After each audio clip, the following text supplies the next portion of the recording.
This conference will now be recorded.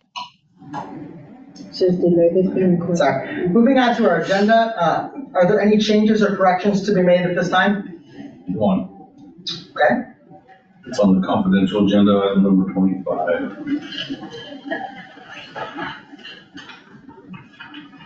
There's a case there. What's going on? Case number 3870. 3870. That was fixed during the week, but it somehow didn't get connected to the week. Why did they pass that one? Who's on it? It's on the printout, it's not on the lead. Oh, you're having the same problem I was having earlier?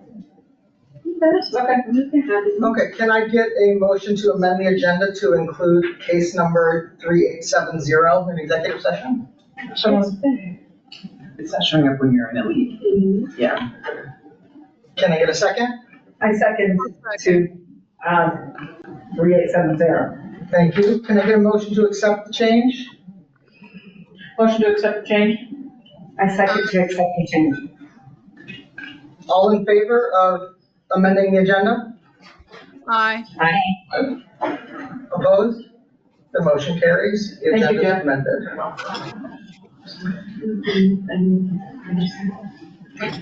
Okay, is there any discussion regarding the minutes from the March 31st, 2025 board meeting? Hearing none, can I get a motion to approve the minutes? I motion to approve the minutes. A second. Thank you, Carol. All in favor of approving the minutes? Aye. Opposed? Motion carries. The minutes are approved. Okay, at this time, we'll turn it over to Director Ruar for board business. Good morning, board members. I'm going to just go through the list here in the director's report, A through E. And if you have any questions, please let me know. I'll start with the budget report. We're right at the end of the biennium, approximately 22 months into the 23-25 biennium. The board's budget is approximately 86% funded, with income as of May 5th, 2025 of $2,301,770 and expenses of approximately $2,305,948. Of note, these expenditures do not include the payroll payment for April. We're always kind of a month or two behind receiving that payroll payment. It's a reimbursement, so they calculate it strangely. I should receive it. I was hoping to receive it by this board meeting so I could adjust everything, but I have not yet. Adding that estimated payment to our expenditure equals approximately $2,375,908 in expenditures through May 5th, which is about $74,000 over budget as of May 5th. Also, as of May 5th, our bank balance is $260,296, which is equal to approximately 2 months of working capital. If you look at the profit loss statement that's attached, the column on the left shows our income and expenditures per line item, so you see where we're spending the money.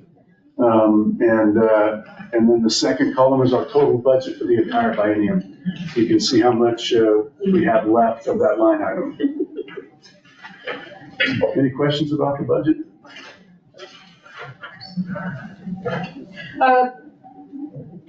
Bob, the 2 months of working capital, we're really wanting About six. 6? 5 Yeah, to 6. Okay. yeah, and that was one of the reasons the board voted to raise fees, is our working capital is getting pretty low because of COVID, really. Of COVID. Yeah, we had about 5. We had 6 at one point, pre-COVID, and we had 2 back-to-back bienniums that were deficit bienniums. One of them, the first one during COVID, was about $200,000. So we are recovering slowly, but we are, yeah. Okay. Yeah, I anticipated that would be a little more flush this biennium, but we delayed the fee, raising the fees. Until July.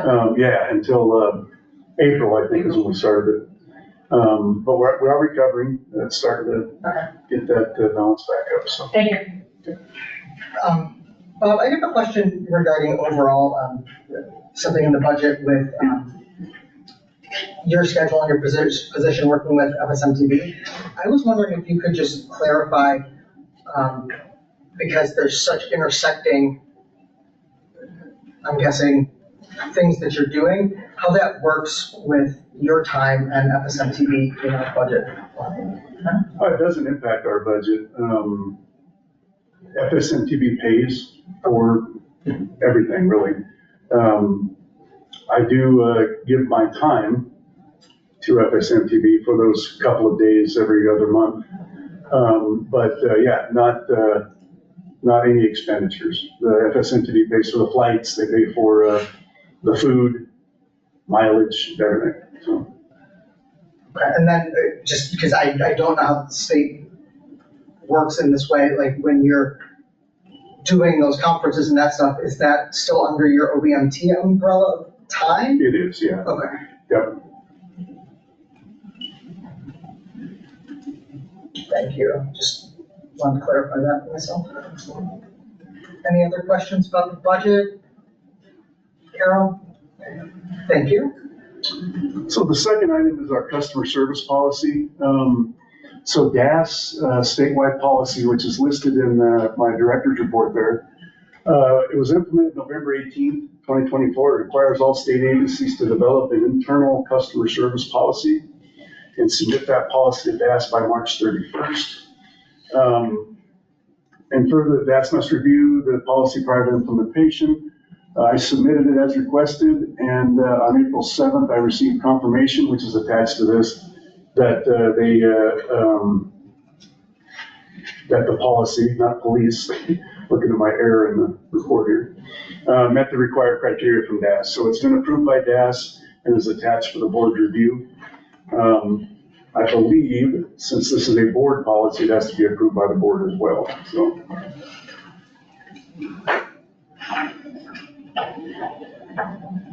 Okay, that was my understanding. Reviewing the material too. So do we have any conversation about this policy? I just want to say that I've experienced significant frustration in trying to have actual contact with other state agencies, and in particular, other licensing boards. And although when people call our board office, they might not get the answer that they really want to the question they have. We do, I think, a fabulous job of being responsive and actually answering the phone and being in a place where people can walk in the door without making an appointment a month in advance or something like that. So I just want to say that I feel really good about our customer service policy, and in particular, the way we execute it. Thank you. Anyone have any questions? Can people just walk in the door? Yes. Yeah. Sometimes you could just come right in. Okay, I do. I figured it could. Okay. Yeah, we're probably one of the only state agencies that I'm aware of that actually answers. So we don't have an answering, but we do have an answering system. It's when all of our lines are lit up that it goes to an answering system. It actually goes to a Kaite first. It goes to a cell phone that we have. If all four lines are lit. Yeah, if all four lines are lit up, and if that is busy also, then it'll go to our voicemail. But we answer pretty quick to get back to people. Question, do you notice an influx of calls like after a meeting like this? Are there more calls?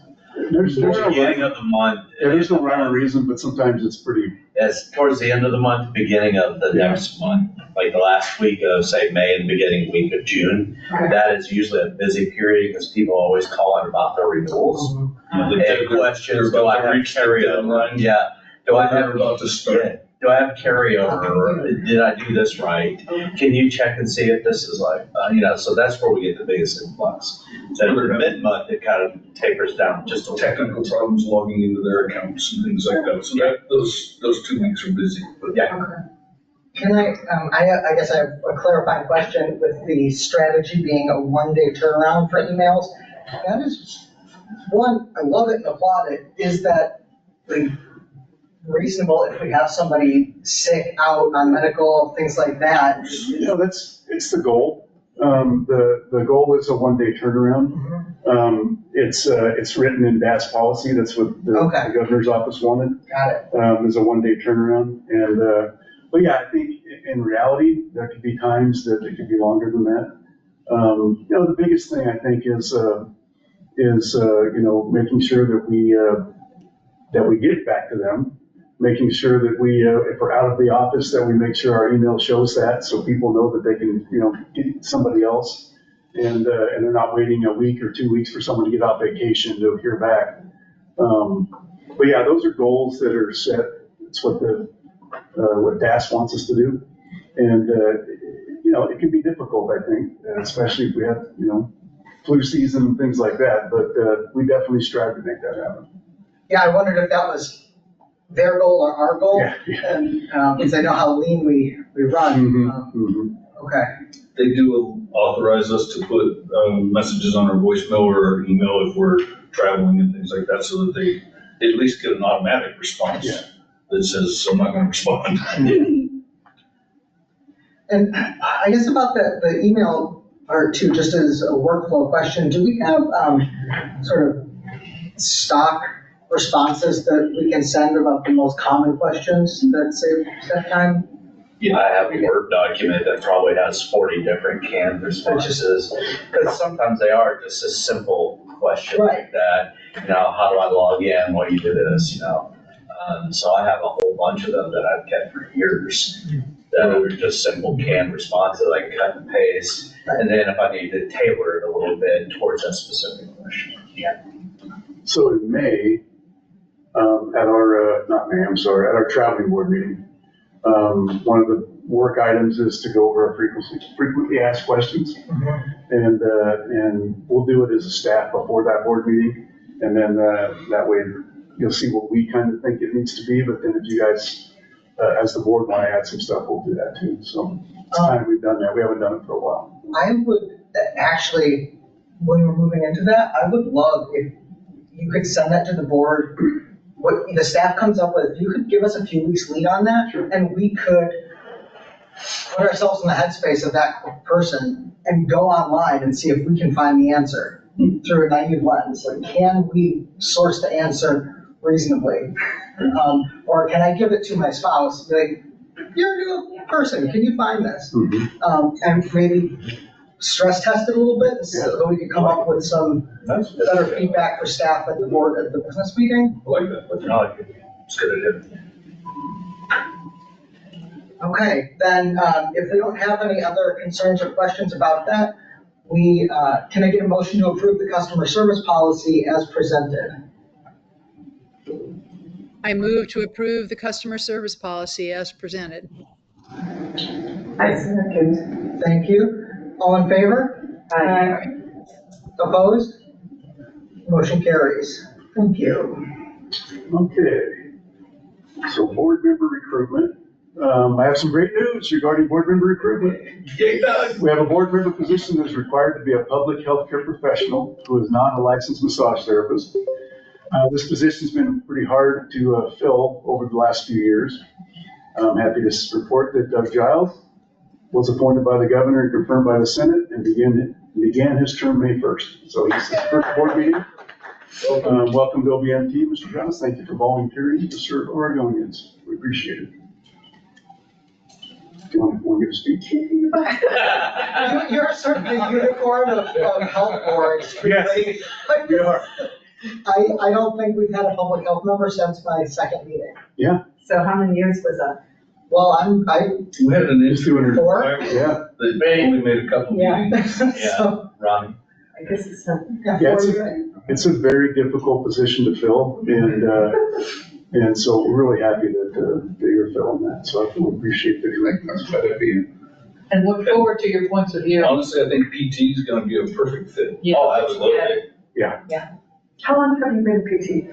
I've been practicing PT for 16 years. What geographical area are you from? Here in Oregon? Yeah. yes. Nice, nice name. Yeah. I also have a little less happy news. LMT board member Ray Riley has resigned from the board due to moving out of state. I'd like to thank Ray for his service to the profession and to Oregonians. His energy, enthusiasm, and passion for the profession will be sorely missed. Having said that, we now have an open LMT board member position. I urge any LMT who may be interested in serving to reach out to me at the board offices. We did receive an email. I did receive an email inquiring from somebody from the public, or maybe it was an LMT. I have not responded because it came in right at the end of last week, regarding why we had an open position when they were going to recruit for it. Well, it just happened. That's the answer. And so there's a process to fill that position, and all the positions are appointed by the governor and confirmed by the Senate. So it's not like the board can just say, let's pick this person and do it. There's a process that you have to go through, as you all know, where you submit applications and then it gets screened and the governor ultimately makes that appointment. So the next appointment is going to be, I think, in September. I have sometime in July, I think it's the middle of July, is when I submit all the applications for potential LMT board members to the governor's office. So you have until July, the middle of July. I would suggest July 1st to submit your application. If you need to know how to do that, please reach out to me and I will guide you through the process. So, Bob, I believe for anyone listening that so there is a link on the OBMT website correct. to become a board member. Yes. And that is on there, but yeah, obviously, if you have other questions, Yep. staff to help with that. Yeah, look forward to who's coming in next. Yeah, Is there any geographic area that needs more representation that will particularly? there is. We haven't had anybody from the beach for a long time. The Southern Oregon Coast, that's where Ray Riley was from. Mhm. Yeah, what about like Medford and Klamath Falls? I've never even been there. Well, we haven't had Southern Oregon Our since, past chair was. Since Kristen. Yeah. Any questions about board member recruitment? Okay, I'll go on to the next one here. Okay, so the board, embedded in 2023, the board did their strategic plan. And at that time, the board elected to embed its DEI plan, which is required by the governor's office, embedded into the strategic plan. The current DEI strategic action plan is effective from 2023 to 28. It's a 5-year plan. I submitted the plan as required to the Office of Cultural Change in August of 2024 and received feedback.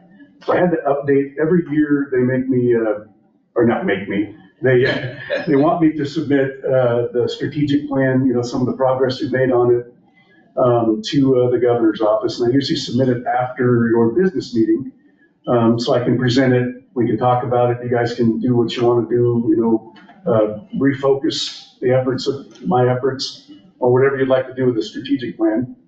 And then we submit it to the to the Office of Cultural Change. We received feedback, which is attached. They wanted me to add a few things or be a little more descriptive. The next update is to the Office of Cultural Change is due June 1st, but it's in the form of a progress report by an online survey. So I wanted the board to see the feedback and suggestions that will be implemented. We should have a full board by the September board meeting, hopefully. And my intention is to have a lengthy discussion about the progress of the plan and get feedback regarding priorities from the board. The board affirmative action plan update is also due on June 1st, attaches the current affirmative action plan as well. So eventually, I think what the governor wants to do is separate all of those. So we're going to have a strategic plan, we're going to have a DEI plan, we're going to have an affirmative action plan. And I don't have a date yet about when I have to separate the DEI plan from the strategic plan. Of course, we can still embed the DEI plan in the strategic plan. I think it's important to do that. But I think the governor might want one that's separate, its own plan. So as I attend these meetings, get that information, I'll submit that to the board for review. I just wanted you to be aware of it, aware that we're going to submit it. And when I submit, I don't know what that survey is going to say. So I don't know the questions that they're going to ask. But once I do the survey and get the feedback, and then I'll bring it back to the board for you guys to review the Office of Cultural Change's feedback about how we're doing on our DEI plan, and our strategic plan. Well, I had one point of feedback about it, which one, I very much, I'm glad to see this can come to fruition after that initial discussion in 23, and was very pleased with the report. I did notice that because our agency is so small, that when we're having to bracket out demographic things, it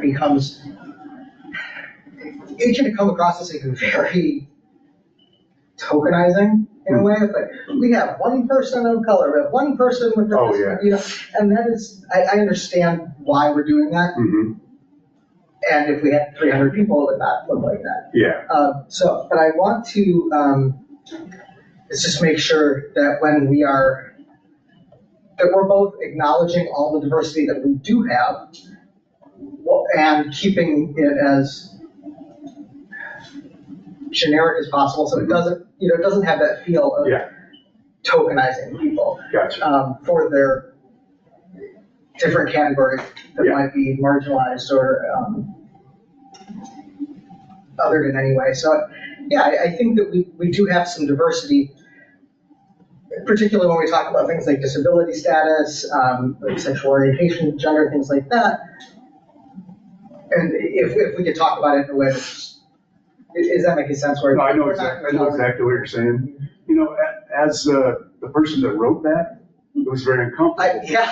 I used kind of a template that was given to me, and I didn't really care for it. What I like is that the Office of Cultural Change has a lot of drop-in sessions that we can go online and do these drop-ins and ask a lot of questions. So I'm sure I'll get some better guidance. I think we were putting together 11 different plans when that first started, when the governor took over. She had like 11 key points. I think there's about 15 now. And so we're all kind of scrambling to do these reports. So these were put together kind of hastily.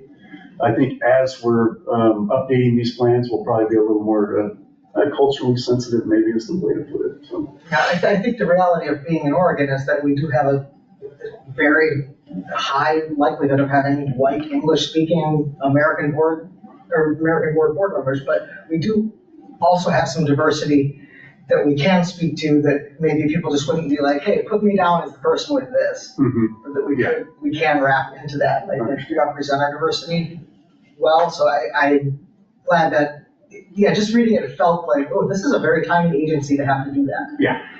So. Yeah, and here's a side note to that. So the governor's office went through we're a SEBA board, so I've been a board. I think there's 15 of us, something of that nature. And they went through and said, you guys are small boards. We want to see if you have to do all these reports because it's time consuming and it does help a little bit, but it's maybe not a lot of information for us, So they went through all the boards and they found that 13 of them didn't have to do all the reports, but 2 of them did. Us and PP board. Because I work for the governor. There's 2 boards that actually in our law says that we work for the governor directly. So that's why we had to continue doing those reports. So the other 13 boards don't have to do them anymore. Of course, they recommend they do them, but they're not required. So yeah, it's difficult, like you said, as a small board to do big things, with, they want these reports, but it's hard to fill them because there's not a lot of stuff to fill in there, So you don't want to look like you're trying to fill out some kind of diversity Exactly. commercial that it feels disingenuous. That's but exactly you also right. want to, we do have diversity. Yeah, it's difficult. Yeah, thank you. Appreciate that. Any other Yeah, questions I just on that? want to acknowledge that it's really tough to get statistical significance with a tiny sample size. And that's really what we're doing. Thank you. Very true, yep. Okay, then we need to vote on this one also, I'm assuming, to accept this. Well, this is just a review of the feedback I received. I haven't submitted it yet. And once I submit that, then, this has already been approved by you guys, our affirmative action plan. This is just letting you know, kind of an update. Thank you.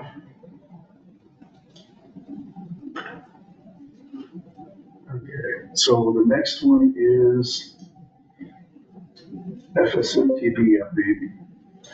So I put that in there because I want you guys to start thinking about that. We had hoped that this particular meeting, we would have a full board, because we haven't had one in a long time, because we knew that we were going to fill that position, and but that's not the case anymore. So we had pushed off picking somebody to attend, potentially attend the FSMTB annual meeting. So FSMTB's 20th anniversary is in October in Kansas City this year. And because it's a kind of a big deal for FSMTB, the board voted to offer to pay for 2 board delegates to attend the annual meeting versus 1.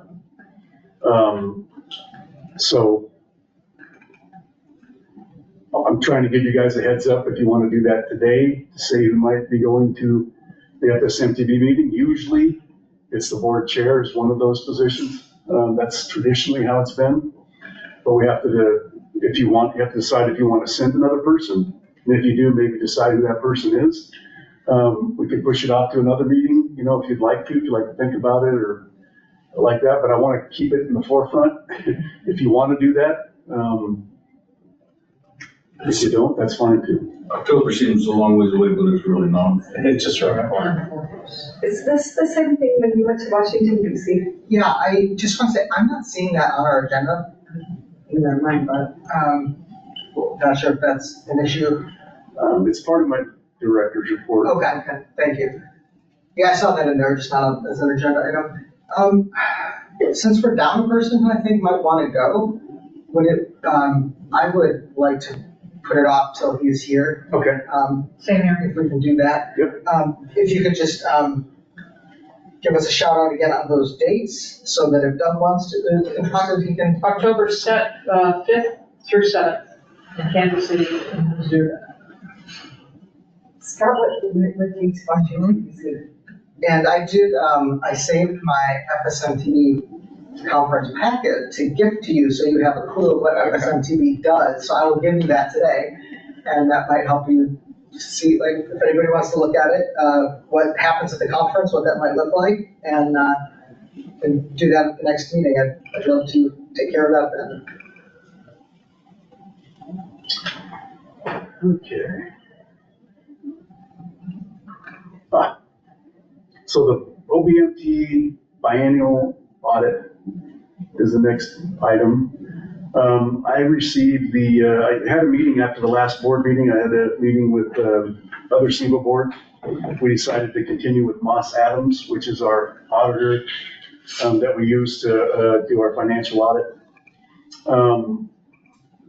We met with Moss Adams at that meeting. We refined the contract. We added a few things to the contract, and then they sent me a copy of the contract. I sent it to Maria, who's our financial liaison for the board. And so I would like the board to approve that contract. So I can get it signed and send it over to Moss Adams, have them sign it. We can start our period. It needs to be signed into the governor's office, or excuse me, to the audits division by July 1. And then the audit will start toward the end of the year, October, November, or something of that nature. Okay, do we have any discussion about the contract that we reviewed? It's been reviewed. There's no humor in it. There's not. So, I know, it's very dry, but it's reviewed. But I see nothing wrong with it. Carol, did you have anything? No, I'm good with it. Can I get a motion to approve the contract with Moss Adams as presented? I move to approve the contract for auditing with Moss Adams as presented. I second. All in favor? Aye. Opposed? Motion carries. Thank you. At the end of my director's report here, I'm going to start adding this. It makes it good for me, and then you guys can see where I'm at with the work items that you assign me or assign the staff. I'm gonna start adding this to every director's report. So it shows, the work items that, you guys have provided board staff with. And then, it shows the, status of, the governor, state of Oregon work items that I'm working on also, and what my target date to get those completed are. So that's just for your information. And if you ever have any questions, please let me know. I like that. That keeps it forefront. Oh yeah, we talked about that. We need to consider that, and we're working on that. I really like that, Bob. Yeah, I like that too, and I would, like, if, as part of that, if we can also just keep in there any rules or anything that we have in committee that we're working on, Okay. so that it's just, we can quick glance that, oh yeah, this is in the works. We know, I think that can answer a lot of board members' questions, as we prep, so that's fantastic, thank you. I will Very say, helpful. since you mentioned, rules, I will say that, we have a new rules calendar on our website. It's, required, by the governor. The governor put some, guidance or directions out regarding, implementation of rules. So it was, all the agencies were following, the same procedure because it's written, how you're supposed to do it. But, transparency didn't seem, consistent. So the governor said, you'll have a rules calendar, you'll post it on your website, you'll have a link to that for the state, on the state website. And so that's on our website now, it's up and running. I don't know if we got the feedback yet that's approved. But the due date was, I think, the 1st. And we have the calendar up, it's on our website, so people can go in and take a look at it about rules that are coming up. And it basically tells them the progress of what our changes are going to be. It's going to be more robust, especially after our traveling board meeting, because I think your guys are going to start delving into rules a little bit more as we get a full board. So. Where is that, on the website? On the board, administrative rulemaking, Okay. just the page, and like Bob said, there's nothing in terms of upcoming, so look on the proposed rulemaking. Okay. Administrative rulemaking, thank you. Great. And it's a work in progress. I mean, we're gonna, get the feedback from the governor's office about, is that sufficient? Do we need more detail? And it'll also get more robust as we go along. We're starting out with that, so.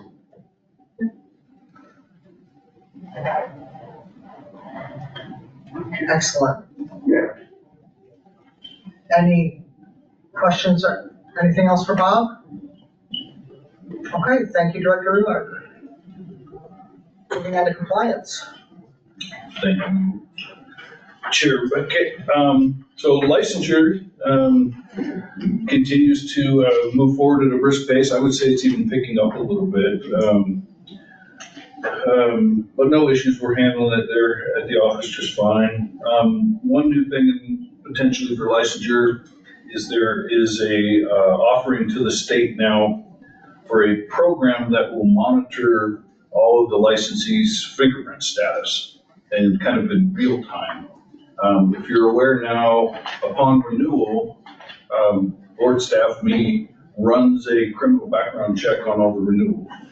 And then takes action, if appropriate, if someone's had an arrest or conviction where they reported it to us. That takes a lot of time.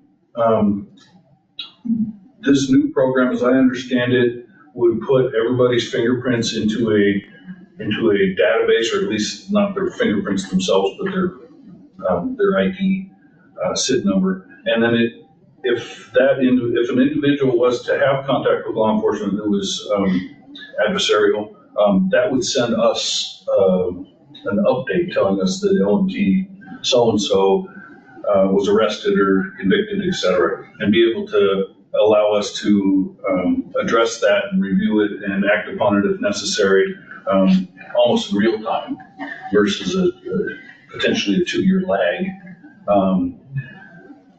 It sounds promising and it would be beneficial, and I think it would protect the public a little better than what we're doing now. but there is a cost involved, and they haven't told us what that cost is going to be because it's based on how many state agencies in Oregon participate. And so we're just going to keep monitoring that, and should we decide that it would be advantageous to participate and fiscally sound to participate, then we'll bring that back to the board. So we'll just continue to monitor that and see how it develops. Compliance has been busy. As you know, House Bill 3819, sponsored by Representative Tran and supported by the AMTA, has progressed and updated since our last meeting. The current version has been simplified. Currently, it allows for higher civil penalties, raising criminal violations to felony status on second offenses, and allowing for the placarding of stores that are found in violation of licensure laws in order to warn and protect the public, and adding LMTs to the mandatory reporter list, Carol. The bill has passed the House with a vote of 51-2 and has moved over to the Senate. It's progressed through the Judiciary Committee, and they had a hearing on it on the 8th, I believe, and it's preparing for a vote, correct? This week. This week. Yeah, they had a work session Friday. I was there. And then this week. So that's exciting. I think the stuff that's in the current amended version is all good for the board and the public and our LMTs. So Director Ruark and I attended the FSMTB's Executive Summit this year in Arizona in the first week of April. The topics there that were being discussed was discussion of the potential for massage apprenticeship programs as a pathway to licensure, education standards, anti-trafficking collaboration, legislative updates, and some legal trends. It was a good meeting. On Saturday, April 26th, Mr. Breedlove and I attended the AMTA Oregon annual meeting in Wilsonville. That was fantastic. It's the first time I participated in that meeting. We were well received. The lobbyist for AMTA that's been lobbying for House Bill 3819 was there, and we both presented to the attendees regarding updates on the bill and answering questions, as well as just general updates on the board and our progress and status. And then we were there available to answer questions for several hours after our presentation. And again, we were well received, appreciated. I learned a lot, and I think we answered a lot of questions, and it was a good meeting. And I hope we can participate in that and other things with AMTA Oregon every year. And that's it. Any questions for compliance or licensure? Yeah, I've got one. I'm curious about this new system that is in the works for, checking criminal records, essentially. I'm wondering if it makes sense for us to, if we don't already have a quick, easy way to calculate this, I wonder if it would make sense for us over time, over some, 6-month period or something, to have a log of how much staff time is actually spent dealing with, checking criminal records for renewals, things like that, so that when the time comes and they roll this thing out and tell us how much it might cost, we'll be able to do a fast cost-benefit analysis. It's a great idea, Carol, and I will do, since I'm the one that spends the time running those along with Rowena preparing the lists, it shouldn't be too difficult to come up with a rough estimate of how much staff time and then calculating that into a financial figure for you. And perhaps even more importantly, or another factor to consider is the timeliness of it. If Roe provides me with a list of new renewals that she's processing, before she can complete any of those, in addition to making sure all their CEs are correct and their fees are paid and all those things, she has to wait for me to provide her with a green light on everybody's background check. And so if I'm traveling and I'm in Arizona, then I've got to pull up my laptop and log into LEDS and So there can be time delays too, which is, there's not really a dollar figure you can attach to that, but it's also an additional factor. But I will have prepared as comprehensive a report from a financial standpoint as well as time and efficiency standpoint, so that the board can evaluate the cost of being in an automated system versus the more manual one that we're in now, to see whether or not it's going to be worth it. Awesome, thank you. Yeah, and that's, Mitch has a good point too, Carol, is that there's always that other factor. If it does increase the public safety factor to a certain degree too. But I can tell you, overall, our LMTs are not, are hardened criminals, so we don't get a lot of red flags through the process all year long, all through the whole 2-year cycle. It doesn't happen very often. But we certainly want to catch those that are potentially a public safety issue. And so we don't want to not be doing this, but it's a very small percentage of those in the renewal process that have any issue whatsoever. So.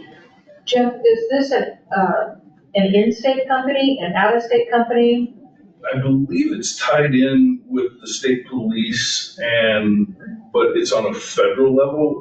Bob and I are aware of other state licensure agencies through FSMDB that are already using this and have been using it for several years. Yeah, so That was my next question. Yes, and they love it. it's called a wrap back. Okay. Right back. And I don't know if it's a private company that's contracting or if it's a federal agency that's just starting to spread it to each state as they move on. But it's one question I know that you probably have is does it work well? And yes, it works well. Yeah. Is it affordable is the question, and since they're going to be billing Oregon agencies based on volume, the more that sign up, the cheaper it is for everybody. So I'm kind of hoping that some of the bigger agencies are getting on board and that we can just ride on their coattails a little bit, and it won't be that expensive. But we already pay some fees, I think, for leads and stuff already, don't we? Mhm. So. Yep. Thank you, that's what I was wondering. That's it. Okay, anything else? Okay, thank you, Jeff. Okay. Back to you, Director Ruhr. Yeah, so Jeff pretty much got the legislative update, but in that, all we have is this House Bill 3819A. And I have a little blurb about it in here, but I actually attached the bill. And there's a couple things on the bill that are more than just changes. One of the things that they did was in our law, it says that, when we're imposing a sanction, it used to say any mitigating factors that the board may choose to consider. And the lawyers at the LFO, legislative, legal, whatever, I can't, too many acronyms, added or aggravating. So that's a good thing. They went through the entire bill and cleaned it up. So you'll see some language changes in this bill that are highlighted. They don't do anything to change, substantially. It just makes the language a lot clearer. So I want to point that out to the board. But yeah, that's the only bill that really impacts this, our licensees at this point. I had a question of legislative session. Have you heard anything about the bill that was looking to make changes to the sanctuary state law to allow people who've been, where I thought it might affect us would be people who have prostitution on their record, where that would be reportable to ICE? And does that have any progress, or? I don't know. There were a couple of bills. There were 4 bills that I was tracking, and only one of them, this one, got momentum. The other 3 didn't make it through committee, so at the first cutoff. Yeah, I hadn't heard anything about that. I was just.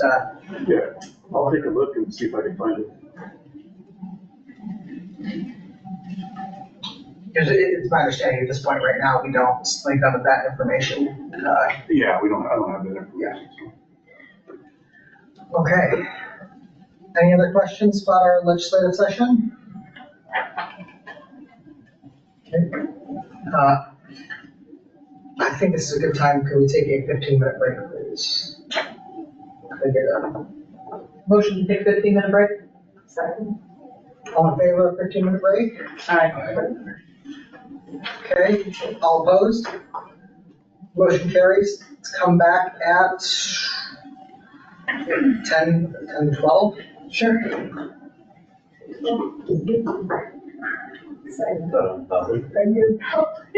Are we still recording? Oh, yes, we're recording. This conference will now be recorded.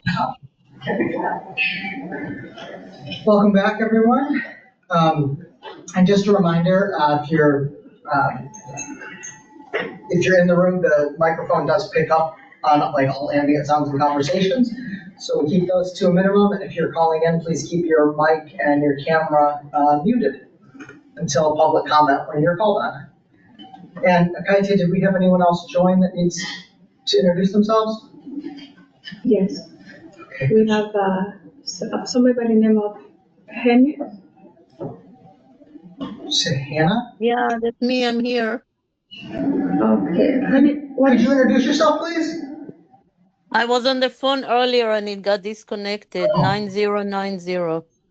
Oh, 9090. Thank you. Yeah. Okay. Then we'll jump back into it. We're at our rule change. Yes. So in your board packet, the first portion of it is our budget for the next biennium, which will be effective July 1st. There are three pieces of paper there. One is the expensive budget, 25-27 budget proposal for expenses.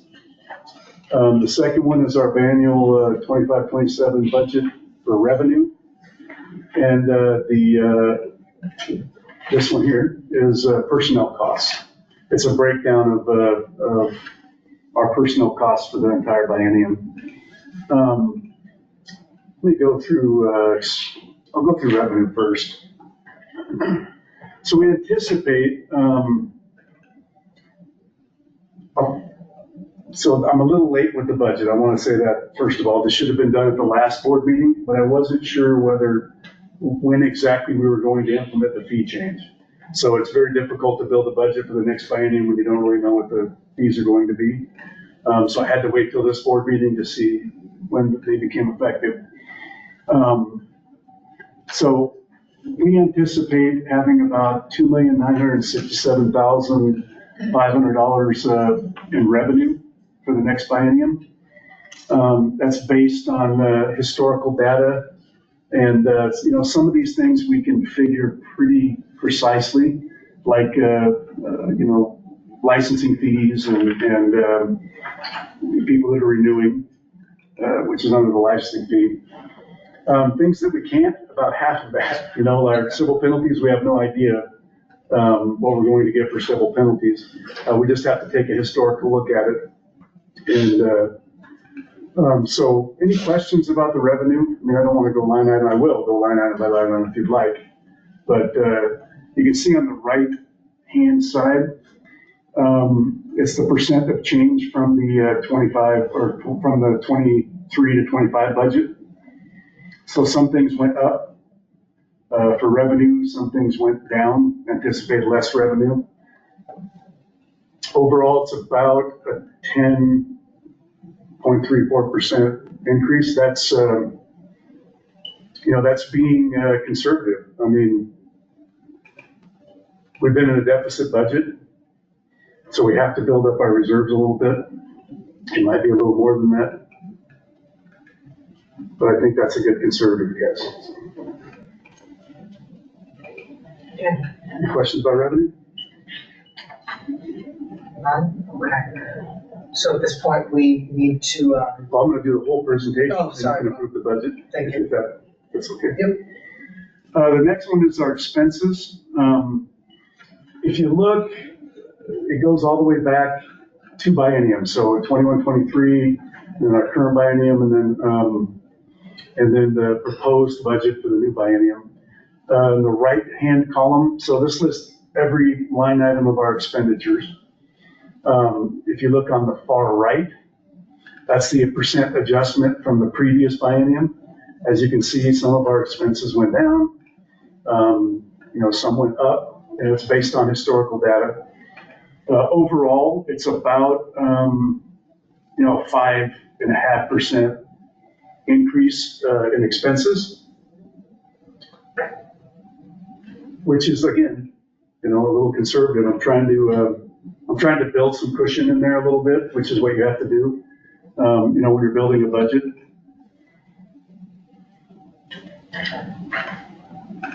And then the third, any question about expenses at all?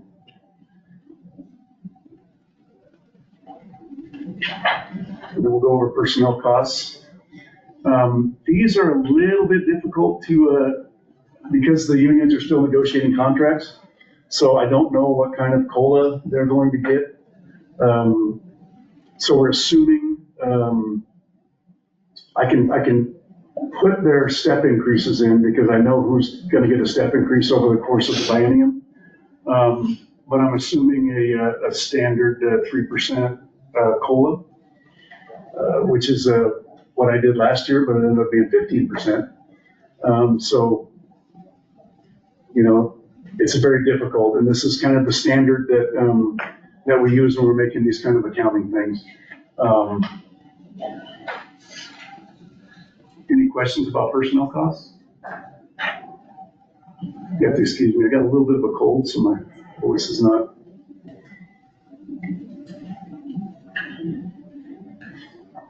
So that is the budget proposal, and what I'm proposing is expenditures of $2,803,025 for the 25 to 27 biennium. If you look in the proposed rule change on the, oh, you already changed it? Okay. If you have an older version pulled up, it says $2,967,500. It should be changed now to $2,803,025 for the 25-27 biennium. Any questions at all about the proposed budget? I have a curious question. Yeah. Do our investigators charge like per the hour or per the job, or how do they bill? Okay. I'm curious. They have an hourly rate that we contract with them, and plus expenses that are approved. So mileage, for example, is a common expense. Cost of purchasing a massage could be an reimbursable expense. And then it's an hourly rate, basically. That's why we try to strategically have our investigators throughout the state so that we can minimize the travel. But there's a few dead zones that we have to travel to on occasion, and what we try to do when we're able to is to get 2 or 3 cases in that geographical area and then send an investigator out there to take care of all of them at one time and combine the mileage into one trip. On some occasions, if we have to travel, if we're forcing them to travel long distance on top of multiple cases, we may do lodging and reimburse for lodging. So that's it in a nutshell. Yeah, so that line item for investigative expenses also includes DOJ, Office of Administrative Hearings, and those. Which could be even more than the cost of our actual investigators. Yeah, and the investigative expenses are hard to determine because you don't know what kind of cases you're going to get. You don't know if you're going to get big cases or, so you have to just kind of average. I mean, that's how you try to figure it out. What's been the average and what kind of growth rate have you had, over the last couple of biennium. But we may get, like we did the case we had in Sisters, that ended up costing us $30,000, $40,000 to try this case. So, and that was we didn't know. Because you didn't have an investigator over there? No, with the hearing and all those expenses are, we try to recoup those costs. But, you know, if we send a bill to someone for $30,000, you know, we'll oftentimes get $100 a month payments, they'll be paying for the rest of their life.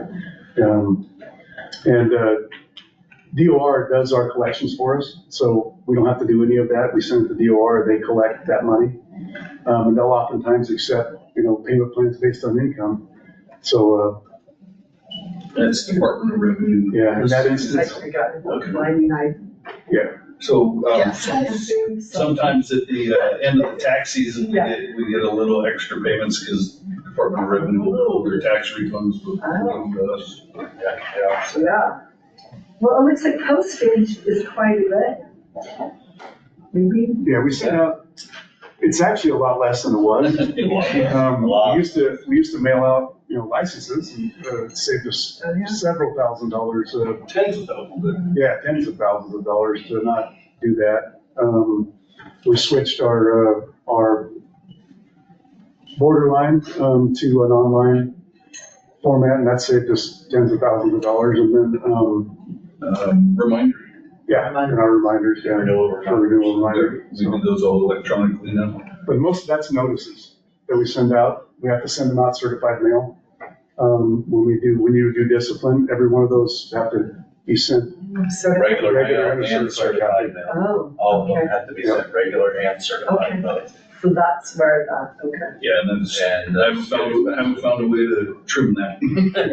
Like to, but. Text. And there's certain legal rules about it, so. Any other questions about the budget? Good question, Bob. Anything, Carol?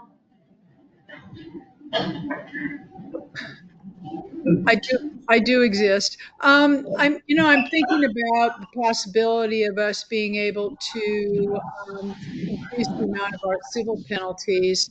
And I guess it's just noteworthy that even if we get to do that,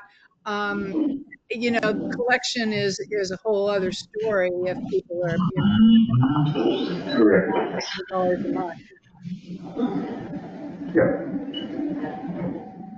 Yeah, and that might be, that might be a catalyst to have them stop paying their civil penalties if it's, If we price them out of yeah, and affordability. so, I mean, we haven't sponsored that bill. It's not from the board. It's Representative Tran sponsored that, and Senator Taylor. And the idea is to try to stop some of the, people that are just kind of thumbing their nose at the law and that have hijacked your profession. And they do things they shouldn't be doing, illegal services. And so the idea is that higher, stiffer penalties might persuade them to move elsewhere and not do that in Oregon. And, but like I said, that might also persuade them just not to pay their civil penalty. Or a lot of them can just drop their license altogether and do what they want and take their chances. I hear that all the time.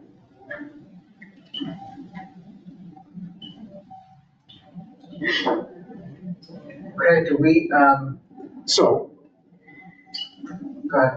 yeah, so you need to approve the 25-27 budget of $2,803,000, $2,803,025.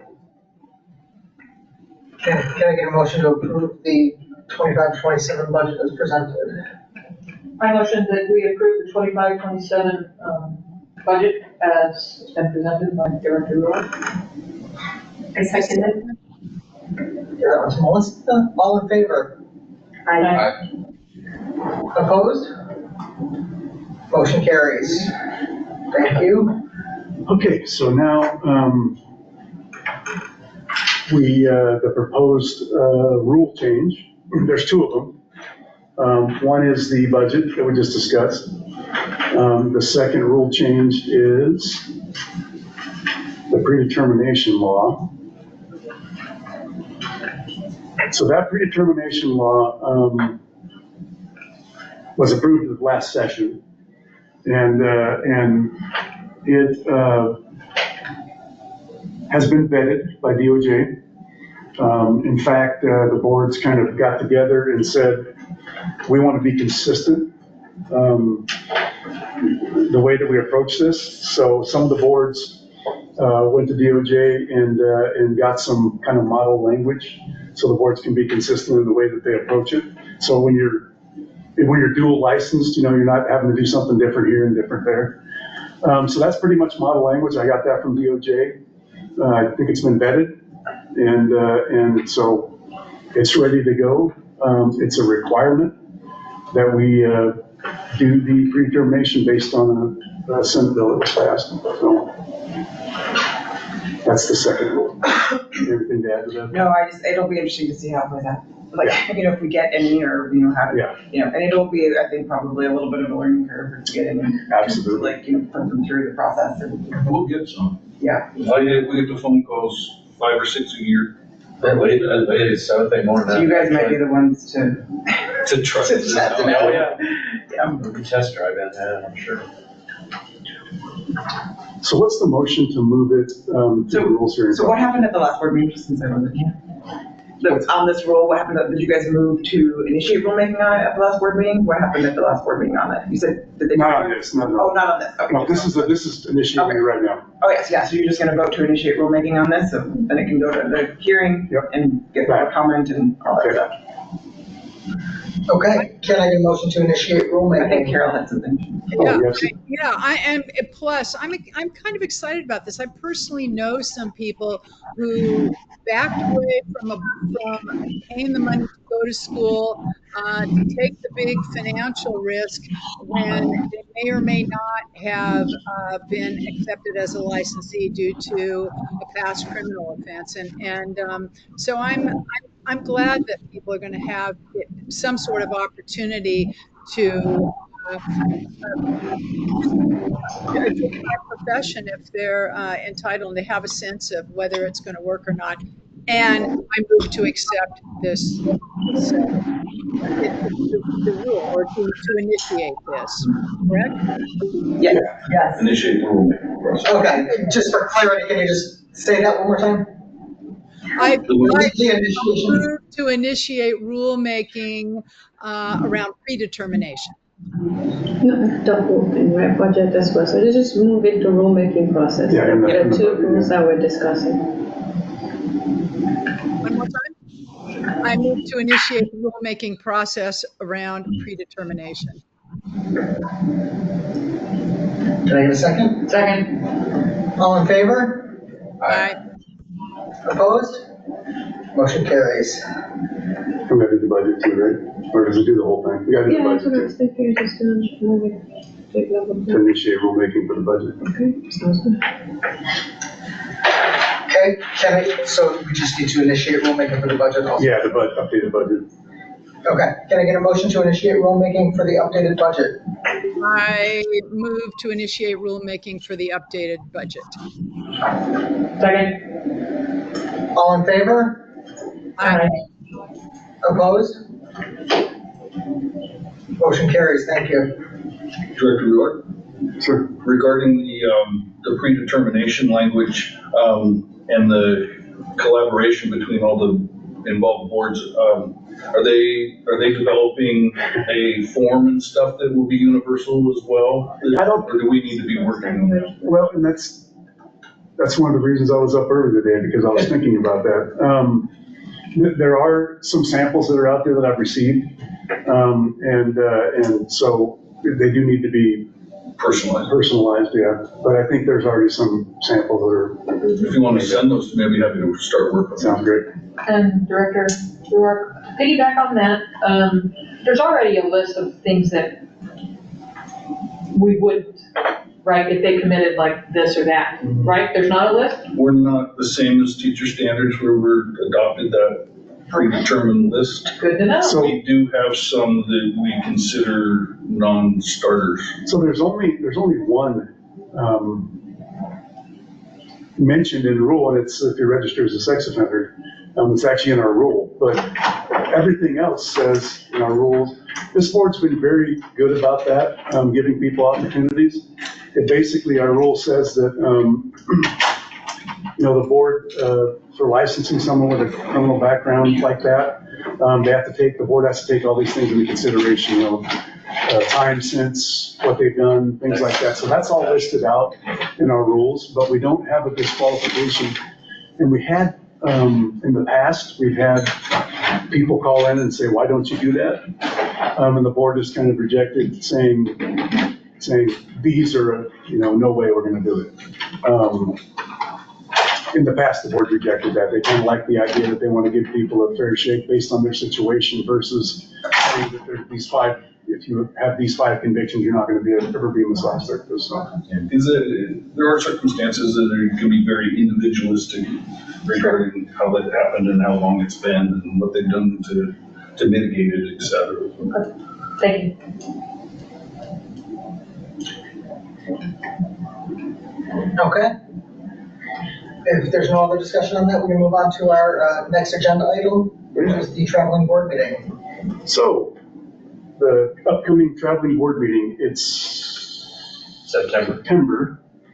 And the board has not decided on a location yet where you want to have that traveling board meeting. We've had it. Had it been last time. And Hood River. Hood River before that. We have not been south. You mentioned down south, Roseburg, Medford. We haven't been down there in a few years. We haven't been to the coast. Yeah, we went to Astoria, but it's been several years. We haven't been in those 2 directions. So I mean, anywhere on the coast or down south. The purpose of the meeting is to allow those individuals that so they don't have to drive several hours to get to a board meeting. We try to make it, where they can come to a board meeting and meet the board and meet board staff and so that was the purpose of it. COVID's kind of changed that now that we have the hybrid ability to call in and join the meetings, and it's nice to have someone here in person. It is. It might be the first time since COVID that I remember someone coming in person, so thank you for being here. We often did have one to our travel meeting. The board often does these meetings at schools, and the schools really enjoy that because students can come in and meet the board, see what it's all about. That didn't happen in Bend last time we were here. But the previous time we were in Bend, it did happen. When we were down south, I think it was Roseburg.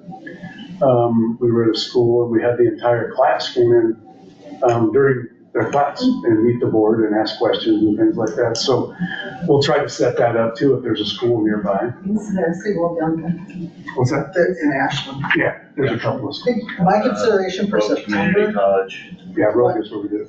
I think my big consideration for September might be fire season. Moving toward the coast, we might have a safer venue than moving south. And living south-ish, I know. Is there anything down left to burn? Oh, yeah, I promise. So I think we have less chance of it being. Except that that's gonna be true every time. In September. Yeah. That's what I mean. Yeah, well, we could change the dates of it also. Yeah. So the date's flexible, so, but if we're going in September, just living on the I-5 corridor, thinking Roseburg, or like going south might be harder than going to the coast. And Director Ruark, I just want to let you know, Christian, I reached out to Christian because I was thinking about this, and this is the first time I've seen a list of all of the Oregon schools. So I got a list. Sorry, I didn't think about bringing you one, but I gave Doug one. So, I'll check. because I looked on it and I was like, huh. So, thanks to Christian, that was really good. That's a good job. I have a sort of a foundational question. How much did this meeting cost us last year? How much did the meeting cost us? Yeah, just the whole overall cost, the hotel reservations, the transportation from between hotel and restaurant, staff time to make all these arrangements. How much does this meeting cost? Yeah, I couldn't give you that information right now. I don't have my QuickBooks on the system. It's on in the office there. So I don't have that. I should have. I apologize for that. But there is an expense. It definitely is an expense. It's not substantial, but it is an expense. We often try to use schools, so the rooms are provided for us, don't have to rent, anything like that. Yeah, it's just really the hotel costs for board members. I've never attended one of those meetings in person. I always attend virtually all meetings. And so I don't know, but I heard somewhere that spouses were included in like the dinner, or were allowed to also share accommodations with staff and board members. Is that true? So we traditionally rent a room for the individuals. Having a spouse or a significant other in the room is not an additional cost. What about at the meal? What about at the dinner? Absolutely, we invite,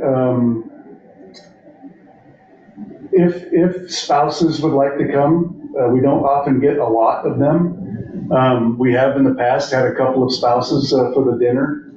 It's a networking dinner for the board, and we will oftentimes invite other members, AMTA, contacts and things like that, to those. So, yeah, it's a networking dinner. Yeah. I think the most I've seen is 2. Yeah, I think, yeah. Outside of the board member, 2.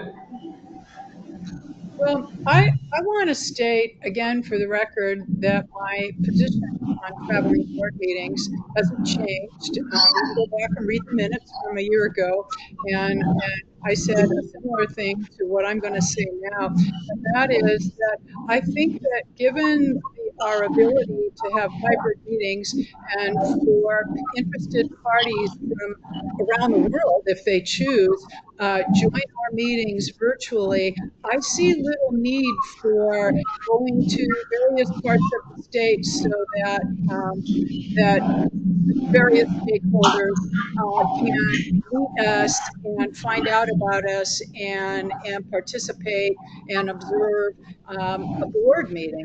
I think it's an outrageous, unnecessary expense. And frankly, I think it makes us look pretty bad in the eyes of our licensees, who are already significantly upset about the increase in licensing fees. And that we're spending money so that we can all travel to and stay overnight in a hotel for a couple of nights and have dinner with drinks, and our spouses can come too, and all of that stuff,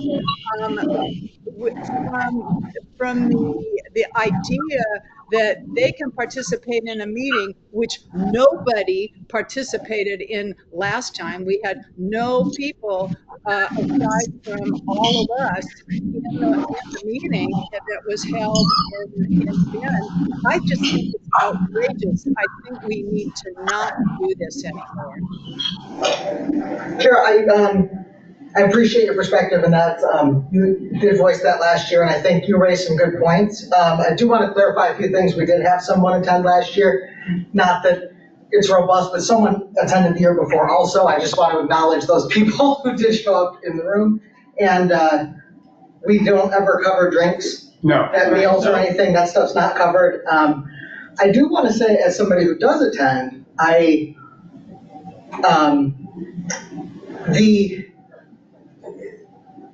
going out, like the meals, things like that, the accommodations, I just want to be transparent that this is not an extravagant board. I want to make clear, we have these meetings here, like, we do not have coffee. We don't have donuts, we don't have pastries, we don't ever have any of those types of amenities at our meetings. I used to work in the hotel industry, all that stuff's an upcharge. I think that staff is very conservative, even when we do this traveling meeting and do this team building dinner. It was interesting how conservative people were being, even looking at the menu, ordering, like being very frugal, because everyone is so concerned about the budget. I don't think I've ever been in a private or public company that is so, that does run so lean for team building and meetings, and that's not a complaint. I know what our budget constraints have been, and so because you aren't here, I just want, and for the people who are in the public watching, we do have to cover meals and things for board members, because some of us have to drive hours to get here. We have to drive to every meeting. That stuff's always gonna be an expense. But we are very frugal with amenities, and just, if you're not here, you wouldn't see it. So I want to be. I'd like to piggyback on what Beckett said. I work for another state agency as well, and my experience with that state agency compared to this, 25 years at the other one, this is a very, very frugal board in absolutely everything we do. Everything. And I think the team building, I know it's made me even more comfortable in what I say and do within this arena here. And while I agree somewhat with what you're saying, Carol, I totally understand. And I trust Bob with the budget as to what. I think if it was too extravaganza, we wouldn't do it. We wouldn't do it at all. But I like it that we're able to go to other places and have LNTs or directors of schools or anything come. I would also like to see us schedule out our 2026. That way people can know, okay, I've already got the schedule set, my kids are in school, okay, but I'm gonna go to this one. Where and when it is. That way people can have at least a year on their calendars to figure stuff out. But I still think it's important. I'll piggyback on that too. I think that the personal face-to-face networking that occurs on the traveling meeting is invaluable. It's worth it, that's right. The relationship between staff and board members in the meetings themselves, in the break times, in the after hours is unmeasurable. Thank you. And this is not a partying board. This is in no way a partying board that goes out and drinks, none of that. You'll never see that here, I don't believe, ever.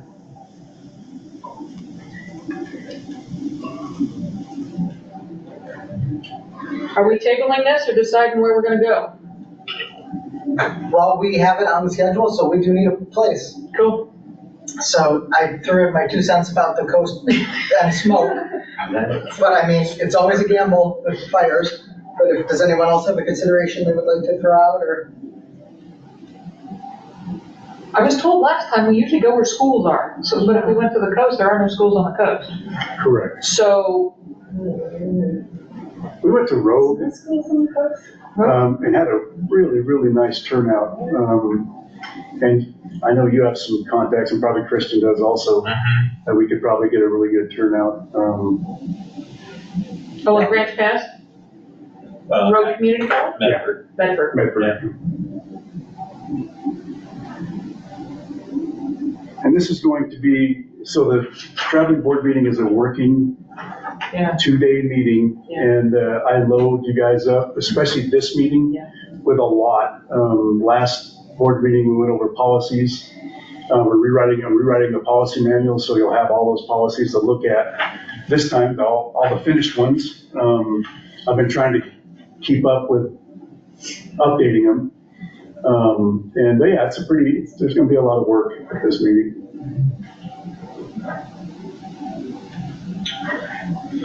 In the meeting that we had at the Dowser room, Wood River, we had a consultant come out and assist us with the strategic planning, and that really, to be there in person and engaged in that was pretty much imperative. Because it was mandated by the state. We had to have that strategic plan, so. Kaiten, you tend to do the travel plans, right? Do you have any thoughts from your perspective on where it's easier to? Oh, anywhere is easy. The best banking. But I think that we could go to Rogue again, and see about, because that's the thing that's also neat is giving the students the opportunity, we are giving them the opportunity to attend, ask questions. they do come, which is fantastic. But they cannot travel all the way here to attend the meeting or have the time to attend the meeting during the times that the meetings do occur. And so with that being said, they can get credit for attending the meeting, which is what happened at Rogue when we went how many years ago. Yeah, it's been several years since we've been down south. Yeah, so I think that would be a good place I'll organize that, reach out to the school and get that, if that's where the board wishes to go. Yeah, it was wonderful being at the school in Bend. I think that was a lot of fun, so I'd be down for Rogue. Anybody have any thoughts?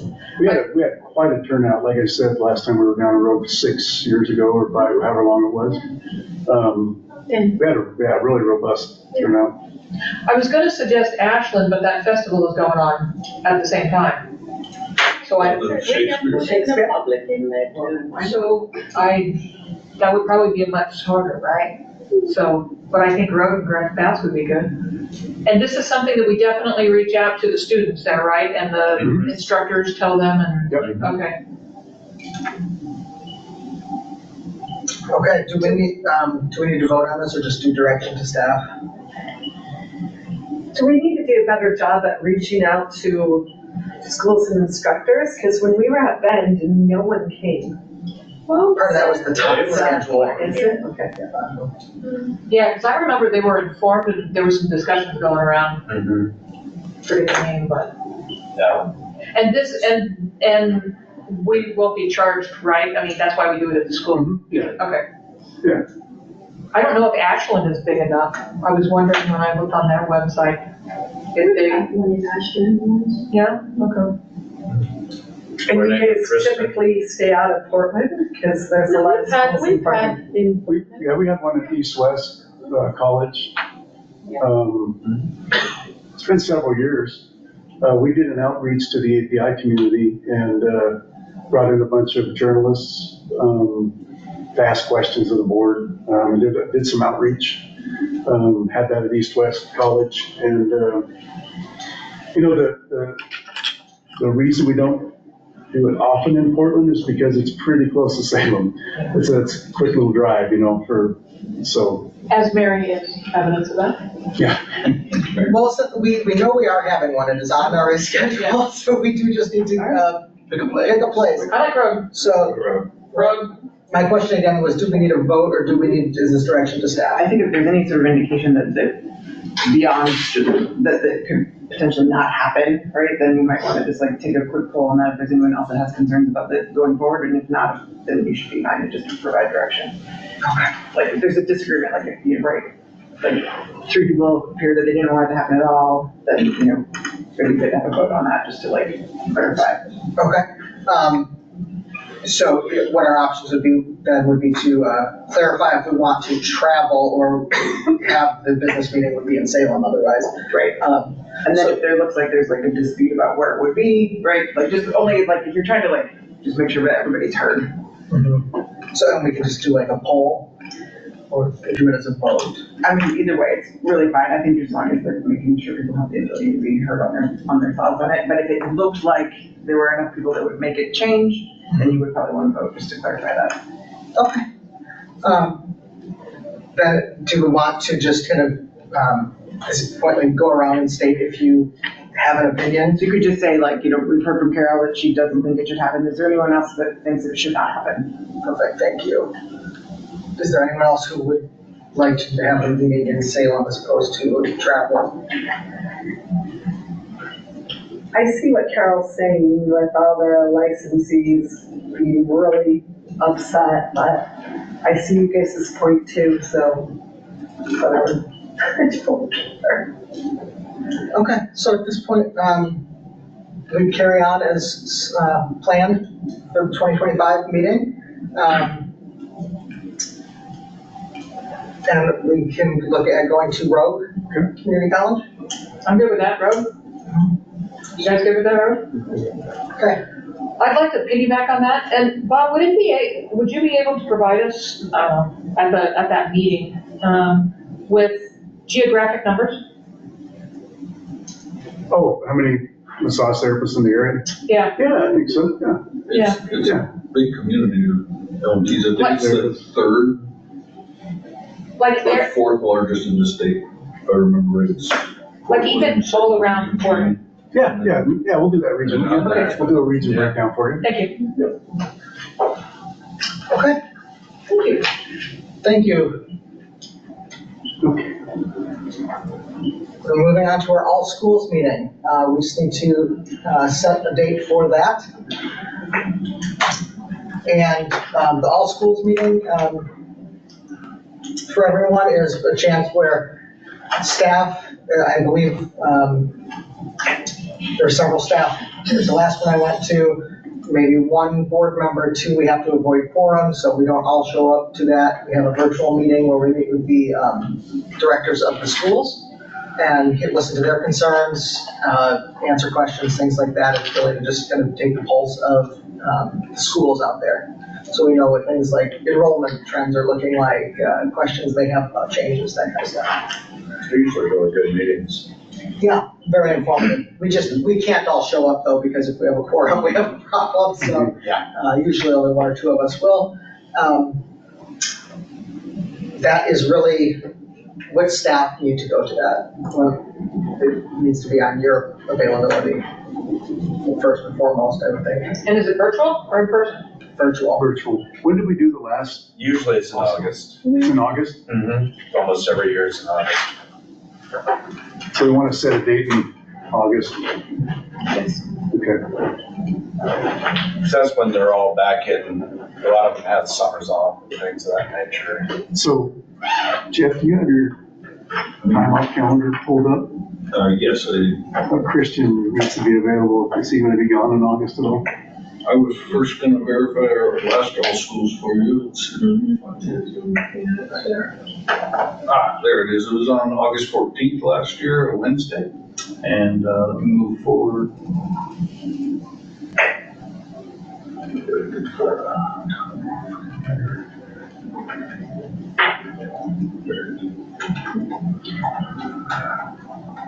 Director Rourke, can I ask so if we have a couple other staff members, can I listen in? Just listen without saying anything to this virtual thing? Staff members or board members? Board members, is what you're thinking, right? Yeah. Right, so it can become a public meeting if there's too many board members in attendance. Last time we just said who wants to go, and then we showed up and we just kept it below quorum. Director, it appears that August is wide open for Christian. Okay. At this time. And for the rest of us, for the most part, you have an FSMTV meeting that month, but, and I have a trial subpoena for a criminal trial the first week of that month, that I'm gonna have to be at least one day of that. So we will work around the board, whoever's going to attend that meeting, so. 18th to the 22nd is probably the best. Yeah, the 18th through the 22nd is wide open and Okay. would be the best, but we can do the week after or even. Charlie, you know what I have, so the August, right? Yeah. I'll look at our calendar and I'll reach out to the schools as well because we need to know if who's available. So I'll come back to you all and let you know what. Okay. Yeah, just make a note that that 18th through the 29th, those 2 weeks are really good for us staff-wise. We can make other things work, but. Yes. So if we can wait for Gaida to come back on that, are there any board? Oh, no, you can just give us direction. I'll take care of the rest. Okay. Yeah. Are there any board members who do want to go to that? You'd like to? I just like to listen. Yeah, that's all we have to do is listen in. We don't have to participate in any way. We just listen in and you get to hear what the schools are thinking. I'm sitting at my desk anyway. Carol, or does anybody else want to go to that this year? I'm potentially interested. I'm not available on Monday, the 18th, though. It looks like so far, other days that week, I am available. Okay. Thank you. Then we can just direct the staff to be in touch with the schools and go ahead and schedule that meeting for August. Thank you, and board watch for that date to come out. Great. It's virtual, right? It is virtual, yes. So we'll have people from all over the state. Okay, moving on to new business. Do we have any new business from board members?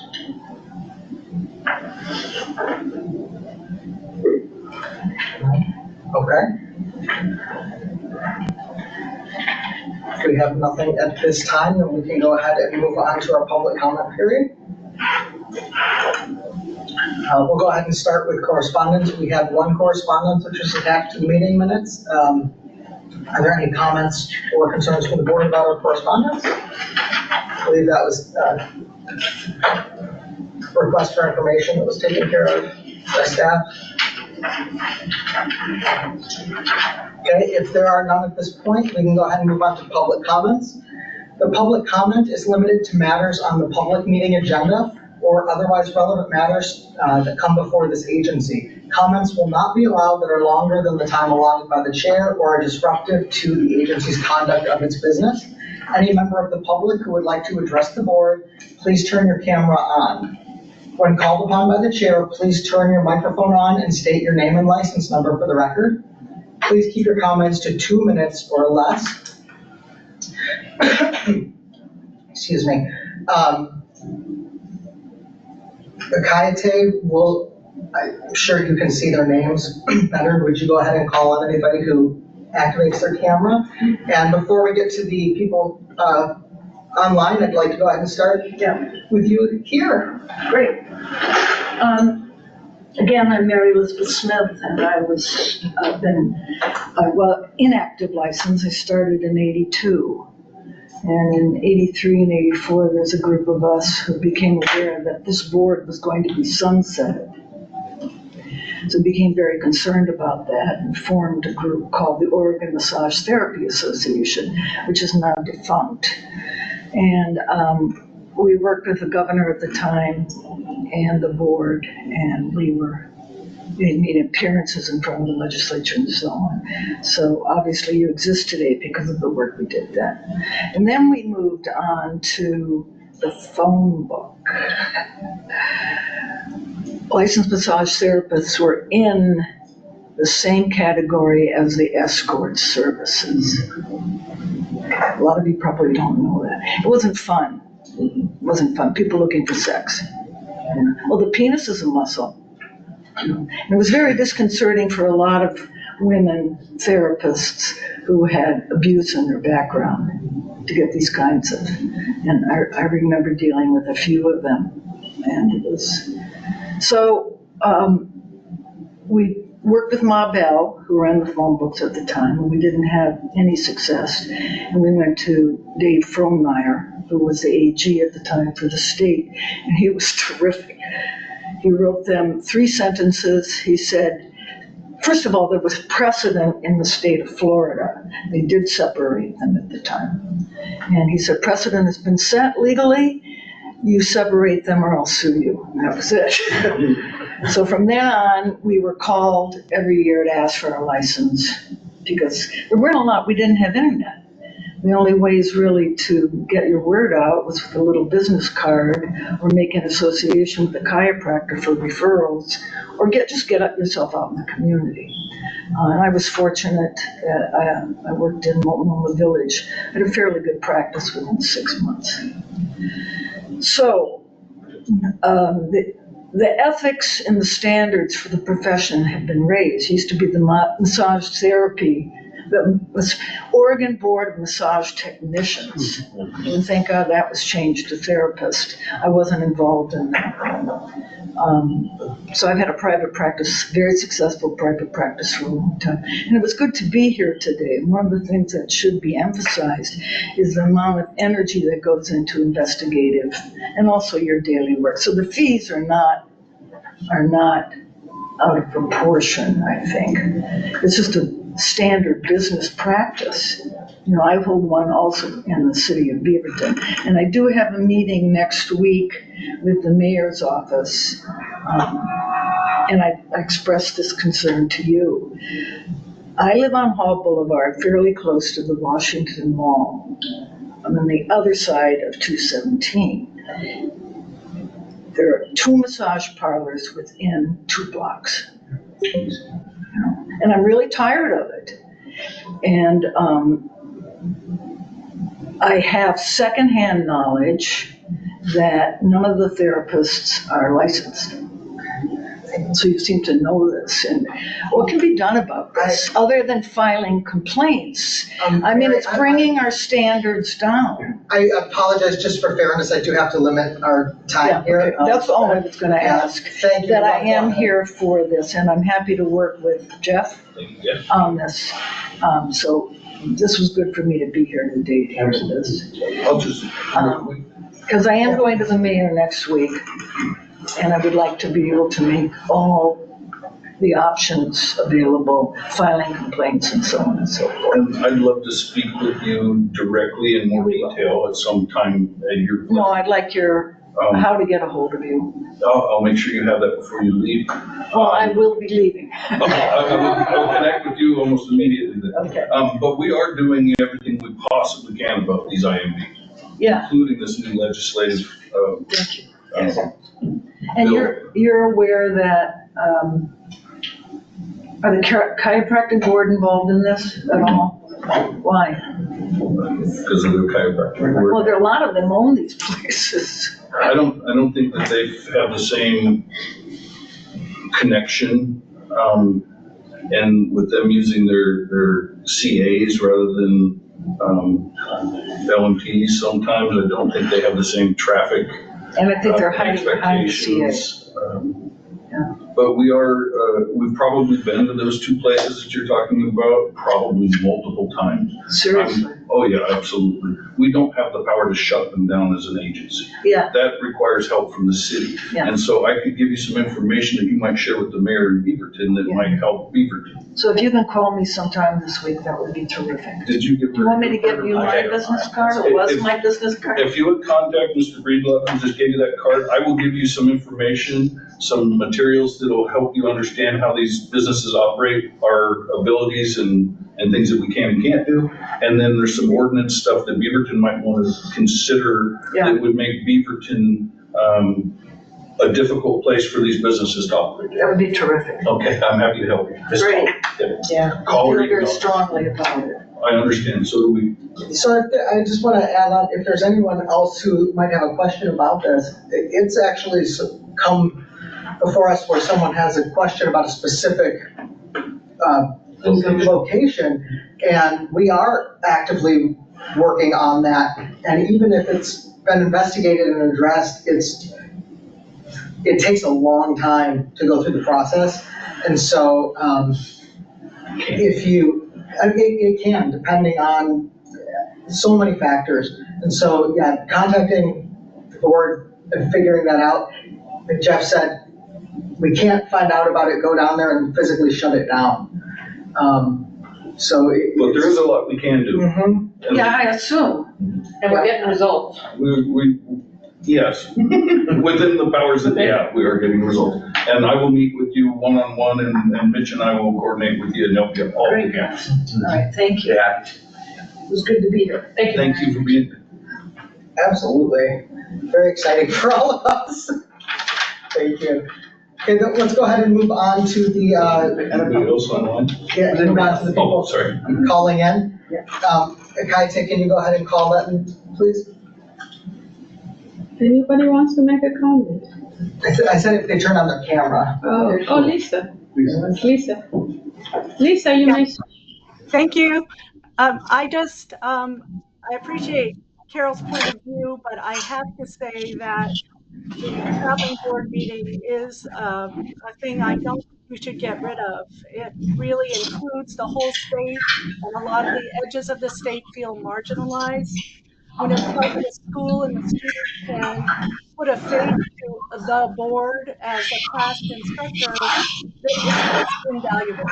So I really settle down on keep that up, and you're doing a great job, so thanks. Thank you, Mary. Thank you, Lisa. Appreciate that, your comment. Did anyone else want to speak during public comment period?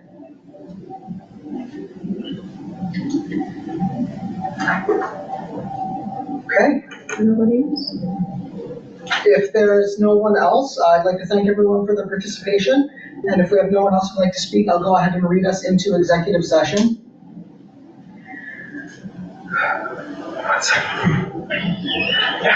Okay.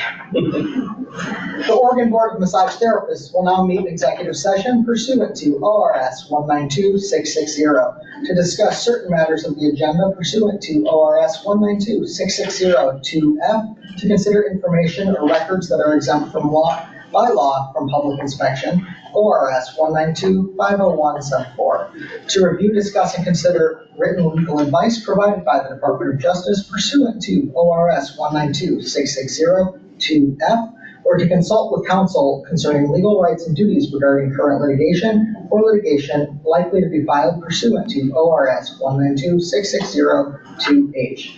To consider and discuss in executive session information obtained as part of an investigation of a licensee, applicant, or other person alleged to be practicing in violation of law pursuant to ORS 192-660-2KL and ORS 676-175. To consider the dismissal or discipline of a public officer, employee, or staff member, or hear complaints or charges brought against such a person if they do not request an open hearing pursuant to ORS 192-660-2B. No decision may be made in executive session. At the end of executive session, the board will return to the open session and welcome the audience back into the room. ORS 687-081 Sub 5, prior to imposing a sanction under ORS 687-081 or any rule of the board shall consider, but is not limited to considering, the following factors: the person's past history in observing the provisions of ORS 687-011 to 687-250, 687-895, and 687-991, and the rules of the board. The effect of the violation on public safety and welfare. The degree to which the action subject to sanction violates professional ethics and standards of practice, the economic and financial condition of the person subject to the sanction, and any mitigating factors that the board may choose to consider. I estimate that we'll return to public session. What do you guys think? It's a couple hours, it's a full. 2 hours? That's conservative, yeah, that's good. At approximately 1:10, representatives of the news media and designated staff shall be allowed to attend executive session. All other members of the audience are asked to leave the room. If attending virtually, we will return back at approximately 1:10 in this session. Okay, at this point, we can stop the recording. We'll see you over there, Carol.